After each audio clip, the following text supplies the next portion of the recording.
ikalso dito sa harapan. Para pag kinalso natin guys, tignan yung pang-belt, hihila, ayun siya oh, hihila oh, sisikip. Yan, ganyan lang ang gawin nyo guys. Lagyan lang natin ng ano dito sa loob. Ng kahit na anong ano yung pwede yung mga sirang chinilas, kahit anong chinilas ay kahit anong rubber basta yung makapal yung pwede nga. Yan siya guys oh. Tignan yung pang-belt, pag itatas ko, hihila, ayun oh. Okay, lang yung lalagyan natin guys.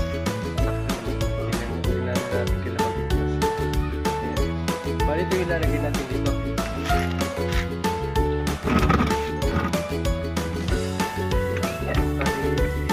Ito lang kasi ipasok nyo lang ito. Iangat nyo, ganyan. Sabay, daganan nyo, sabay ano, yan. Ganyan lang guys ang gawin nyo. Medyo na ano na siya. Na tawag dito, nagtitreno na siya. Hindi na siya, no? Dito, masikip na siya. Ayan.